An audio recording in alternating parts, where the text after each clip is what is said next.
Hi, hello, good morning mga kakordapya out there. Kumusta po ang ating mga buhay-buhay ngayon? Napakaganda ng araw, napakaganda ng panahon. Sana ay tayo po ay ganun din. Maganda at sa ating kapwa. Ayan. So, ang topic po natin ngayon ay tungkol sa pagiging mainggitin. Ayan. So, Diyos ko po, ayan, nako, ang pagiging mainggitin ako, laganap na yan. So kung ako ang tatanungin nyo, so sa baka tanungin nyo, ikaw kakordapya, ikaw ba'y hindi naiinggit? Imposible yan. So ako po may ugali ding pagiging inggit. Naiinggit din po ako. Pero alam nyo po ba yun, ginagawa kong motivation yan sa buhay ko. Hindi po ako naninira ng kapwa. Ayan, kasi napakasama po yan. Alam nyo naman yan. Nako, kung kayo'y naiinggit at kung hindi nyo kaya, manahimik na lang. So, wag nating sisiraan yung kapwa natin just in case kung umaasenso na yung kapitbahay natin at kung may nabili yung kapitbahay natin tapos ikaw, titingnan mo at galit na galit ka, sasabihin mo si ganito porque siguro ganito, siguro si gayan. Puro tayo ganun, puro kayo ganun siguro, puro na lang naman siguro. Bakit? Kasi nga naiinggit ka. Ayan, iwasan po natin yan. At bukod pa dyan, iwasan po natin ang pagiging isip talangka at isip crab mentality. Ayan, naku. Po niya, napaka-toxic po yan sa buhay ng isang tao. Imbes na umangat ka sa buhay, hindi. Bakit? Kasi yung ibang tao ang lagi mong inaatupag. Atupagin mo yung sarili mo. Yung problema mo sa bahay mo, isitel mo. Yung problema mo sa pamilya mo, sa loob ng bahay mo, yun ang asikasuhin mo. Hindi yung inaasikaso mo at inaatupag mo yung ibang bahay, di ba?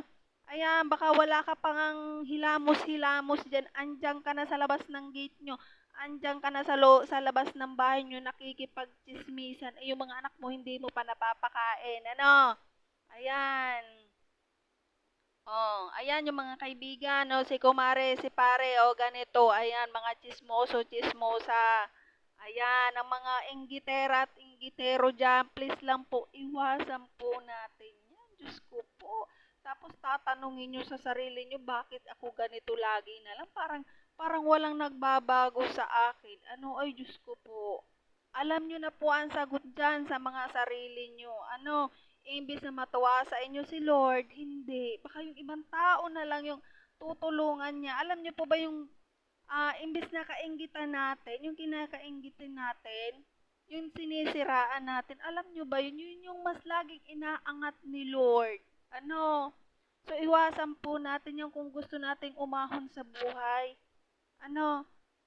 Mag-focus tayo sa mga buhay natin, hindi tayo pwedeng mag-focus sa ibang tao. Kasi wala naman tayong mapapala dyan. Ano ba kayo? Diyos ko po naman kayo. Mga enggitera-enggitero dyan, mga chismoso-chismosa. Wala po yung maitutulong sa mga buhay-buhay natin. Focus in your own. Mind your own business. At kung yung may mga nakakaangat-angat na dyan sa mga kapitbahay nyo, huwag nyo namang siraan. Kasi hindi nyo na rin alam ang mga pinagdaanan yan. Pinaghirapan din nila yan. Tapos ang iba, sasabihin nyo, umangat lang kasi ayan, kasi may afam. Diyos ko po. Umangat lang kasi ganito, umangat lang ang yabang-yabang na. Ayan kasi kalimitan sinasabi natin, porque hindi na pagbigyan, hindi na pautang, sasabihin, umangat lang, umiba na yung ugali.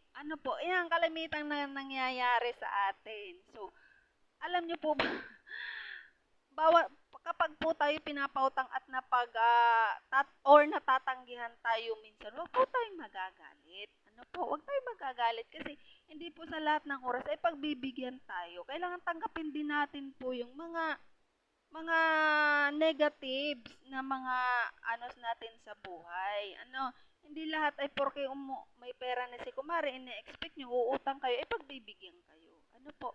lahat po ng inuutang natin sa ating kapwa ay mga pinagpaguran po natin yan. Although, hindi man tayo nakakabayad, pero sana maisip po natin yun.